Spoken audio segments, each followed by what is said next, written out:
Saturday, September 13th. The Pain Game is live from Las Vegas, baby. Viva Las Vegas! I've always wanted to say that. And we are there for a night that will echo through boxing history. 2 kings, 1 ring. The undisputed super middleweight champion of the world, the Mexican legend, Canelo Alvarez. And he has taken on the undefeated 4-division phenom, Terence Bud Crawford. Canelo is a colossus in the ring with bone-crushing power. An iron will with battle-tested grit that has toppled many giants. But Crawford is a tactical genius, a maestro of strategy. He moves with blistering agility and switch-hitting mastery. And although he's moving up in weight, he has a razor-sharp mind that has outwitted the very best in boxing. They've won every belt, but this is about something greater than gold. This one is for legacy. A battle to crown the greatest of a generation. This is legend versus legend. It's Messi versus Ronaldo. It's The Rock versus Hulk Hogan.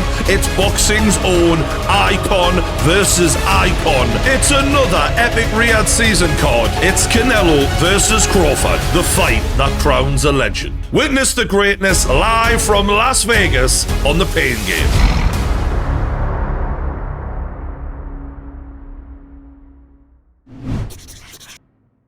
Welcome back to the Pain Game, and Riyadh Season have done it again. It's Canelo versus Crawford, the mega fight, live this Saturday from Las Vegas. We're going to be there. We're going to be live streaming, so do check out our live stream. If you're from the UK, you got to stay up for this. This is well worth it. It's on Netflix. There is no excuses. Me and the boys live from Las Vegas. You got to stay up for this. It's going to be massive, and both of these fighters really deserve it. You look at this here, Canelo Alvarez, 20 current or former world champions defeated. Only Manny Pacquiao and Floyd Mayweather in the last 20 years have got more, I think. He's a 4-weight world champion. Crawford is also a 4-weight world champion, and this is legacy defining for sure, because after Floyd Mayweather, the face of boxing has been Canelo Alvarez, right? That's not up for debate. But this Saturday, it will be up for debate, because if there's anyone who can lay a claim to being the best pound-for-pound boxer in the wake of Floyd, it is Terence Crawford. And if Crawford goes and beats Canelo Alvarez, he's got that crown, and it changes the way we see Crawford and Canelo forever. And after Saturday night, one of these fighters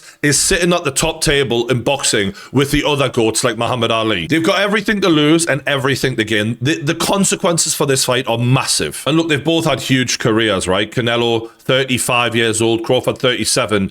But Canelo has had 26 more fights than Crawford. And I think this works for and against Canelo, because he's got all the experience in the world, but also there's a lot of miles on the clock, and people are now starting to speculate Canelo Alvarez might be slowing down. And I have seen so many people picking Terence Crawford, not just based on his greatness, but also factoring that in. Because Crawford isn't as active. He fights once a year. He's probably looked after himself a bit better than Canelo. He certainly doesn't have the bank balance of Canelo, that's for fucking sure. And there's things that we just don't know coming into this fight, which makes it so hard for me to predict. Does Canelo still have that will and desire to risk it all the way he used to and push for a finish when he needs one, if he is down on the scorecards? Sometimes when you've done it all, the fire just starts to dim a bit. Another question is, how will Crawford handle Canelo's power when he's moving up so much in weight? Yes, Canelo isn't the biggest 168-pound fighter, but he's been bullying big men for fucking ages. We've never seen Terence Crawford take a shot from someone like Canelo Alvarez. And how will Terence Crawford handle that extra weight? I mean, he's putting on 14 pounds from his last fight. That can make a huge difference in terms of, yes, it can add punching power.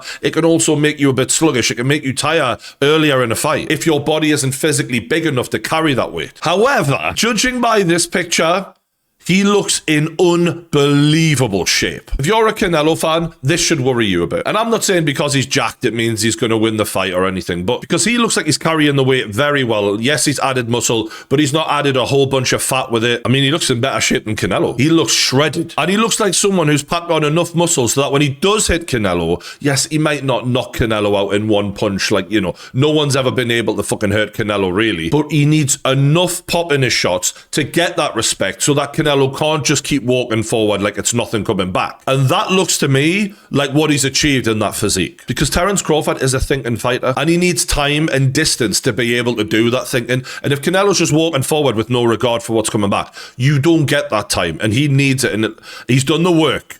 That's clear. And what's mad is we're talking about Crawford moving up in weight, and yet he is the one who is taller and has the longer reach. And I think that just shows how brave and undersized Canelo has been in that weight class for years. And I do wonder partly if Canelo prefers fighting the bigger guys because they're not as skilled, they're a bit slower. It gives him an advantage in the technique and speed department that against Bud Crawford, he won't have. Now, I see this fight being the sharpshooter against the bull because this is going to be a range war, in my opinion. Canelo does a lot of his best work getting right up close to his opponents and whacking into that body, whereas Crawford likes to be on the edge of range and just sniping at you. When we're watching this fight, you will probably have a good idea of how it's going, depending on how close they are together in the ring. If Crawford has enough pop in his shots to keep that distance and to pick off Canelo and spot those openings, that is going to be a very frustrating night for Canelo Alvarez. So if we see Terence Crawford in this sort of range, just, you know, right at the end of his jab, and picking Canelo apart like this, that's bad. Just to be clear. I do expect them to take a lot from this fight because he loves to go southpaw, as Billy Joe Saunders fought southpaw.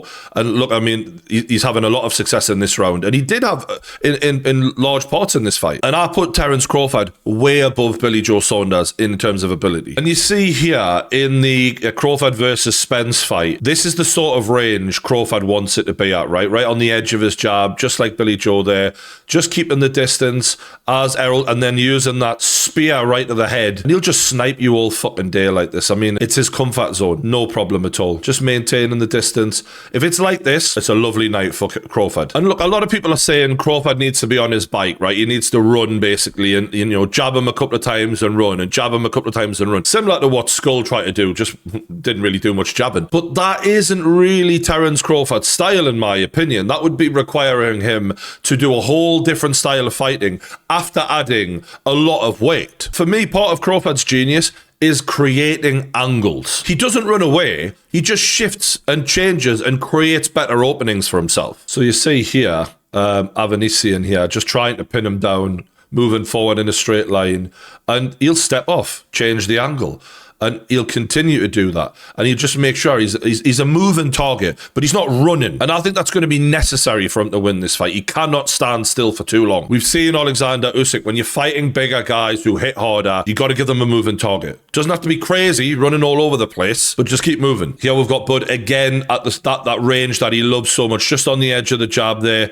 And he's just picking him apart. He's going to keep changing the angles. Just as he's getting a bit too close, right? We're moving off now. Again, and then again, change angle.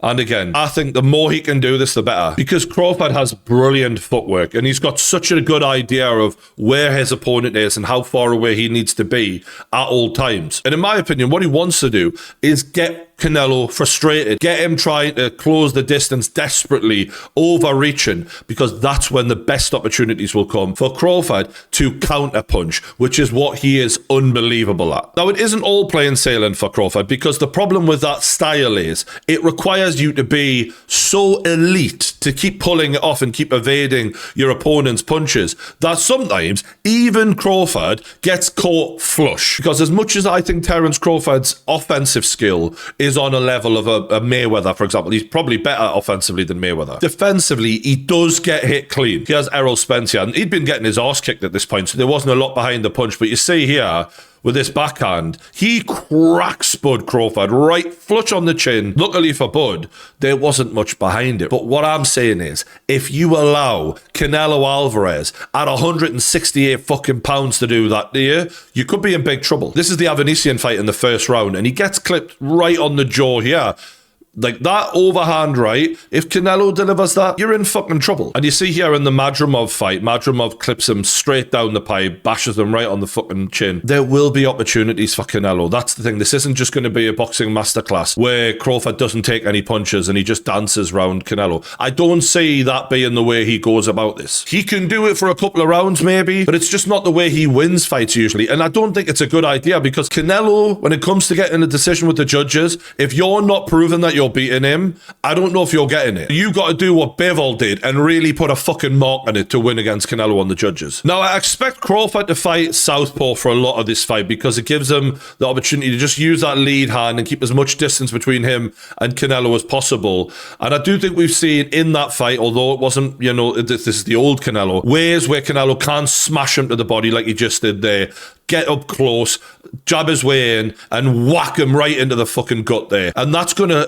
slow Crawford down. And this is going to be absolutely essential if Canelo is going to win this fight. The more that Canelo can be stalking Crawford and push him against the ropes, like he does here, smash him to the body, the better. And then as the fight goes on, Canelo will switch it up, right? He'll make out like he's going to go low and then smash him to the head.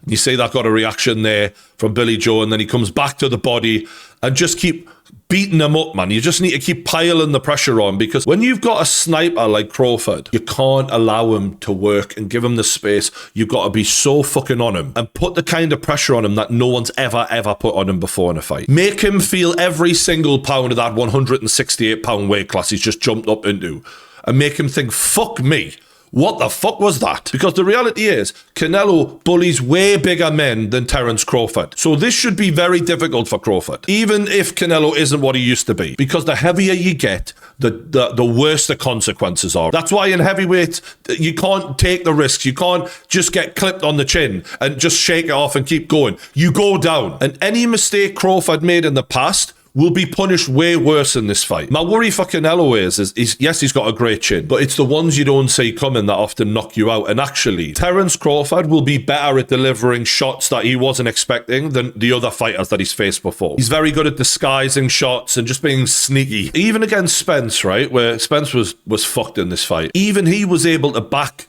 Crawford up against the ropes and apply pressure. If this, for example, if this position right here happens against Canelo, you're not going to come out of that situation unscathed and just able to shake it off, right? There's a whole nother beast. This is what Canelo needs to be doing, exactly like this. You see Avanesian here, who had a lot of success early on, doing the same thing, getting Crawford against the ropes, and he whacks him a good few times here. And look, Crawford's got a fucking hell of a chin, but this is a whole nother level of power he's going to be experiencing if he allows that to happen against Canelo. But to be fair to him, he did work his way out of that situation pretty well. This is Spence again trying to push Crawford into the corner. What I will say is, you do see he's clever at getting out of it. So when Canelo does get him there, you can't give him any space. Straight into him.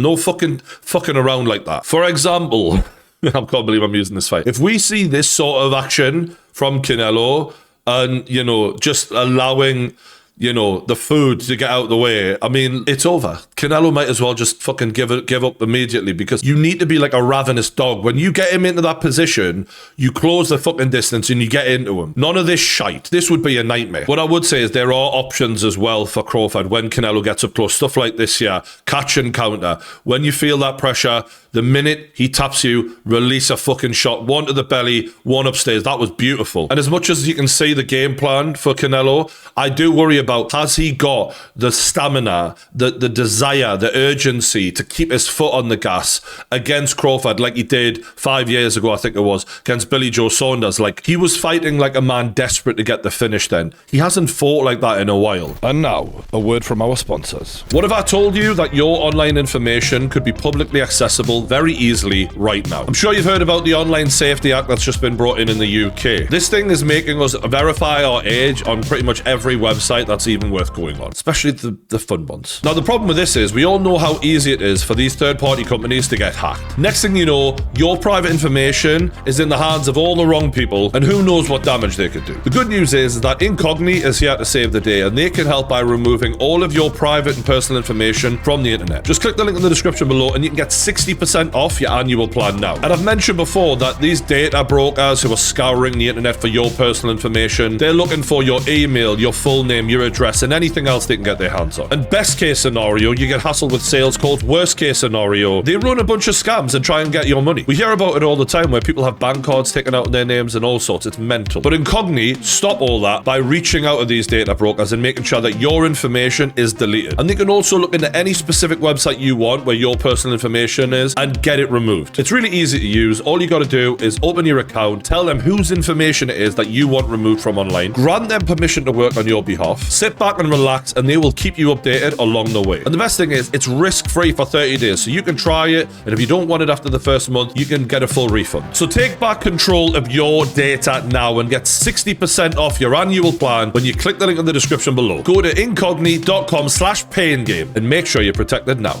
And I think one way that Crawford can neutralize Canelo a bit is just this lead hand here, the way he's tapping at him. He's constantly making him reset, keeping his guard up, and just giving him something to think about constantly. I've seen this works on Canelo, and look at that. That was beautiful. And I just think it keeps him at that distance that you want him at. Crawford needs to implement this for sure. This was against Dimitri Bivol, obviously a totally different shape of fighter. But he also did that lead hand where he's just tapping away, tapping him. And it's just constantly disrupting Canelo's flow, keeping him thinking, keeping him at range. There you go, another one, another couple.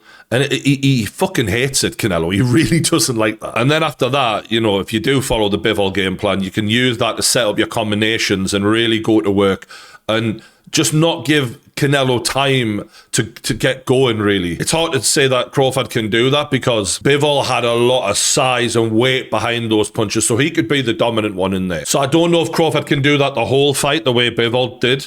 But at least in spots to win the rounds, that is a great way to win rounds against Canelo. So as much as we don't know like what they're going to look like, you know, Canelo, is he over the hill? Is Crawford too small for the weight? They've both got ways to go about winning this fight. And with Crawford's ring IQ, not discounting Canelo's ring IQ, because I think it's incredibly high as well, but I think Crawford has an extremely high ring IQ. We've seen him have issues in fights before, like the Avanesian one early on. He takes a few rounds, he figures you out, he downloads the data, and then he starts changing the direction of the fight and neutralizing some of the things that you're doing well. And because of that, I would not be surprised if we see Canelo at full strength early on in the fight before he's gotten tired, just being the more dominant fighter in there early on. He probably will walk forward, you know, he'd take a few shots and really try and impose his will on Crawford. And it might take Crawford a little while before his shots stop taking their toll back on Canelo, because the kid has got a granite chin. I mean, it's a joke. If I was Crawford early on, I would not be putting together like big combinations like 3, 4s and 5s. Early on, I'd be very careful and just be picking at him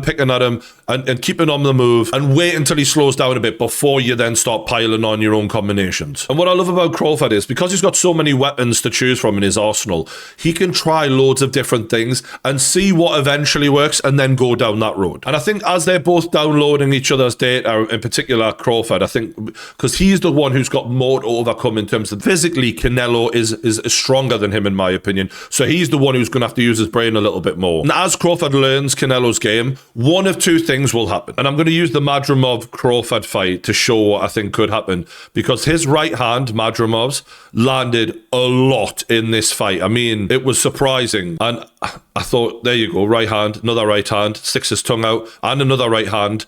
And he was just having because Madrimov was so reluctant to throw, but when he did start throwing, the openings were there for that right hand, plenty. Another shot right on the chin. In one scenario, I could easily see Canelo landing a big shot of his own and Crawford doing what a lot of fighters do when they get hit really hard by Canelo and just changing, not being aggressive, not being ambitious in the fight, and just accepting, I need to fucking look after myself here and get myself the hell out of there. Which is very hard to imagine, because I have never in my life seen Crawford jack it in a fight in his life. He's always willing to do whatever it takes to win the fight. So it's very hard for me to believe that can happen, but I've seen a lot of fighters do that with Canelo, and he does get hit big time. If that doesn't happen, and Canelo has slowed down too much and can't keep up with Crawford, and Crawford's just on the edge of range, pinging him, he's going to take over Crawford. And then we really would find out what the fuck Canelo's got left, because then it's do or die, isn't it? You want to watch this kid fucking come up from 3 weight classes below you and take your fucking undisputed belts? You better fucking do something about it. It's one thing to lose a fight against Floyd Mayweather when you're a kid, and Dimitri Bivol when he's massive compared to you and one of the best pound per pound fighters in boxing. They are fine. They're totally respectable losses. That's not a problem. You're still one of the greatest. But if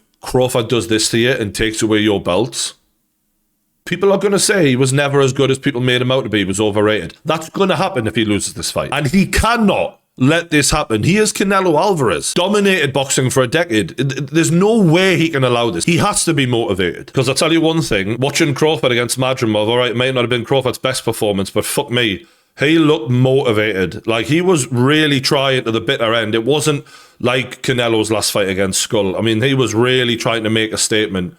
And that was a hard fight, Madrimov. He never stopped fucking moving. And look, Crawford is banging as hard as he can, trying to the bitter end, just trying to take his fucking head off. That's what I want to see from a fighter. And when you think about it, for Crawford, there's everything to gain here. Yes, you're the undefeated fighter. Risking your all when you're fighting at such a higher weight class is fine. No one will give a fuck if he loses this fight really anyway. He's the one with more to gain. He's the one daring to be great in the eyes of people. Canelo, it's just another title fight, although against a great fighter. And it's kind of unfair when you think about Canelo's been fighting at a weight class he shouldn't have been at for ages. Crawford can clearly put the weight on. They're a lot closer in size than what people are making out. And actually, I think this is a much more evenly matched fight than when it was originally mentioned. People were like, eh. Now, like, so many people are picking Crawford. And the crazy thing is, neither guy has ever been dropped. How often do you say that coming into a fight? That shows how elite this fight is. And normally, when I'm going to give a prediction, I always just go with the better boxer, the one who's the most skilled boxer in there. And for me, that's Terence Crawford. This is a rare occasion where you're like,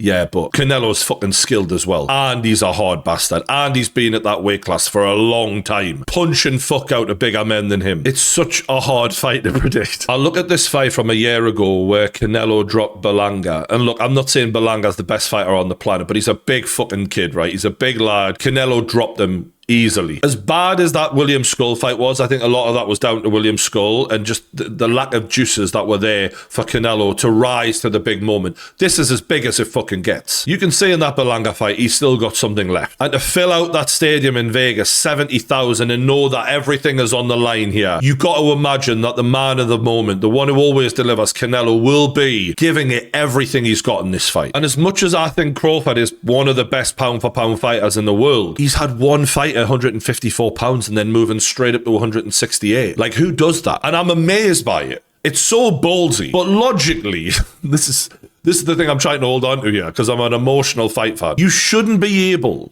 to jump from 147, have one fight at 154, and then go straight to 168 against an undisputed champion and win. That should not be able to happen. If it does, it's one of the greatest achievements in boxing history. It puts him up there with Usyk. I mean, it's a massive win. I've just never seen Crawford do that against a guy that big. And as magical as he is, it's the unknown. And I'm going to have to go with what I do know, which is that it's very hard to hurt Canelo Alvarez for men bigger than him. And he's going to hit Terence Crawford harder than Terence Crawford has ever been hit by a boxer in a boxing ring. These are facts that I do know. So I'm picking Canelo Alvarez. And I've got to say, if Crawford does the unthinkable and he pulls it off and the magic he's got translates to 168 pounds, then fuck me. What a win that will be. If Crawford pulls it off, I put him above Floyd Mayweather. Floyd Mayweather would never have gone up to that weight and challenged an undisputed. Not in a million years. That will be better than anything Floyd did, for me. And either way, whoever wins is the king of boxing for the last decade, officially. But I'm picking Canelo. Let me know in the comments below what you think I've got wrong, who you think is going to win, all of that good stuff. And don't forget, Saturday night, we will be live on the Pain Game in Las Vegas. Something is a dream come true for me, and it wouldn't be reality without all of you lot. You know, what a fucking event Riyadh Season are putting on. As always, it is going to be unbelievable. Stay up with us. Stay tuned. I'll see you Saturday night.